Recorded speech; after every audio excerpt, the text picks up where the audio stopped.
Sustainable organic, yang organic nó khác đại thuộc cả chuyên đồ để liệu bị sai forex. Ta ở với nên organic là bằng chuyên đồ nó cái thà ở với cái gì mà sòng khánh đã trong rồi những cái chuyên đồ nó miền bờ sơ tập hiệp rồi có từ tua bàn và trong này. Lúc phía trên cái thàยึดសាស្ត្រគឺជារឿងសំខាន់ដែលត្រូវតែមានដើម្បីធ្វើឲ្យការជួញដូរនឹងមានប្រសិទ្ធភាពប៉ុន្តែយុទ្ធសាស្ត្រតែមួយគឺអត់គ្រប់គ្រាន់ទេដោយសារមូលហេតុអីនៅក្នុងការជួញដូរ forex ដើម្បីជួញដូរឲ្យមានប្រសិទ្ធភាពឬក៏ទទួលបានប្រាក់ចំណេញលុះត្រាតែយើងមានចំណុច3សំខាន់រួមគ្នាបើសិនមក3ហ្នឹងយើងបាត់មួយណាក៏អត់បានដែរគឺ3ហ្នឹងត្រូវតែដើរទន្ទឹមគ្នាជានិច្ច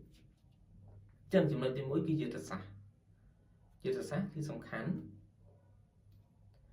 យុទ្ធសាស្ត្រគឺអ្វីដែលយើងអាចកំណត់មានថាយើងអាចបង្កើតយុទ្ធសាស្ត្រមួយទៅបានលុះត្រាតែយើងយល់ពីទីផ្សារច្បាស់យល់ពីដំណើរទីផ្សារច្បាស់ហើយយើងអាចបង្កើតឬក៏បង្កើតនៅអ្វីដែលជា style របស់យើងជាក្បួនដែលយើងសម្រាប់ចូលទីផ្សារអាចចូលទីផ្សារបានមនុស្សភាគច្រើនមាន style មានការចូលទីផ្សារផ្សេងគ្នាវាអាស្រ័យទៅលើបុគ្គលនីមួយៗឬក៏ចំណង់ចំណូលចិត្តការធ្វើអ្វីដែរត្រូវជាមួយ style របស់គាត់ណាអ្នកខ្លះ swing trade អ្នកខ្លះ scalping អ្នកខ្លះ position trade ឬក៏ investor អីចឹងតែអញ្ចឹងវាអាស្រ័យទៅលើបុគ្គលនីមួយៗក៏ជ្រើសរើសរៀងខ្លួនប៉ុន្តែក៏ជ្រើសទៅបានលុះត្រាតែគាត់យល់គាត់ចេះពីដំណើរទីផ្សារហើយគាត់ជ្រើសយកការ trade បែបណានេះគឺជាចំណុចសំខាន់ចំណុចសំខាន់ទី2គឺតាក់ទងនឹង risk management បើយើងមានតែយុទ្ធសាស្ត្រអត់មានការគ្រប់គ្រងហានិភ័យក៏មិនអាចទៅរួចដែរពីព្រោះទីផ្សារវាឡើងចុះយើងមិនអាចទៅដឹង 100% ថាវាឡើងដល់ណាចុះដល់ណាទេវាថៃចុះវាចុះវាថៃឡើងវាឡើងប៉ុន្តែអ្វីដែលការជួញដូរហ្នឹងនៅក្នុងទីផ្សារ forex ហ្នឹងគឺជា probability មានន័យថាការ trade មិនតម្រូវឲ្យចំណេញ 100% ទេមានខាតមានចំណេញការខាតជារឿងធម្មតានៅក្នុងការ trading ពីព្រោះវាជា probability នៅក្នុងការជួញដូរយើងមានត្រឹមតែយុទ្ធសាស្ត្រមួយយុទ្ធសាស្ត្រហ្នឹងយើងអាចគិតថាវាគឺជាប្រព័ន្ធមួយជា system មួយដែលដំណើរការអាចធ្វើឲ្យយើងហ្នឹងទទួលបានប្រាក់ចំណេញនៅក្នុងរយៈពេលវែងអញ្ចឹងការខាតបង់នៅក្នុងរយៈពេលខ្លីគឺជារឿងធម្មតាយើងចាត់ទុកវាថាដូចជាការចំណាយអញ្ចឹងតែយើងរកស៊ីតែតែមានការចំណាយជារឿងធម្មតាទេប៉ុន្តែនៅរយៈពេលវែងគឺយើងទទួលបានប្រាក់ចំណេញអាហ្នឹងគឺជាប្រព័ន្ធមួយដែលដើរទៅមុខបានអញ្ចឹង win rate ត្រឹមតែ 50% គឺអូខេហើយបើទោះជា professional ក៏មិនអាចមាន win rate ដល់ 100% ដែរ win rate ត្រឹមតែ 50% 60% គឺអូខេអាហ្នឹងវាអាស្រ័យទៅលើ risk management ទៀតការគ្រប់គ្រងហានិភ័យណាតែយើងគ្រប់គ្រងហានិភ័យហ្នឹងគឺរបៀបណាបានដែរអត់អញ្ចឹងយើងមាន strategy យុទ្ធសាស្ត្រការគ្រប់គ្រងហានិភ័យយើងគ្រប់គ្រងបានមានថាយើងចិនខាតតិច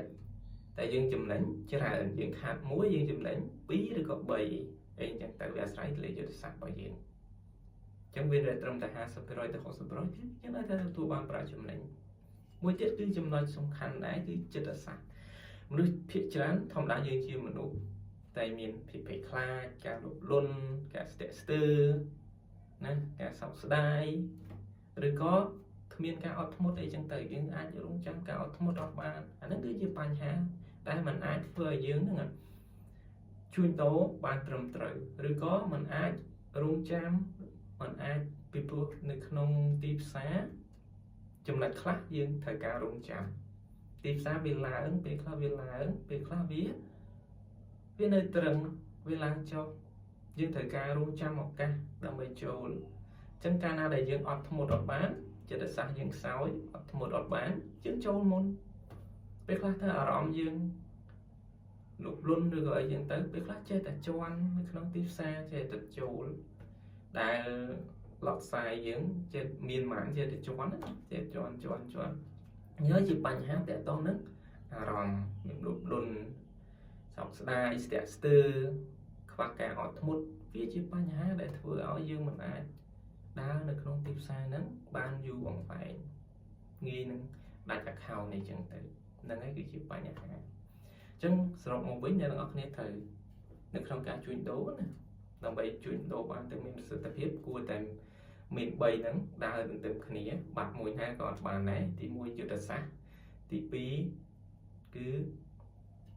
ការគ្រប់គ្រងហានិភ័យ risk management និងទី3នោះគឺចិត្តសាស្ត្រ psychology ត្រូវតែមានទាំង3បាត់មួយណាក៏អត់បានដែរត្រូវតែដើរទន្ទឹមគ្នា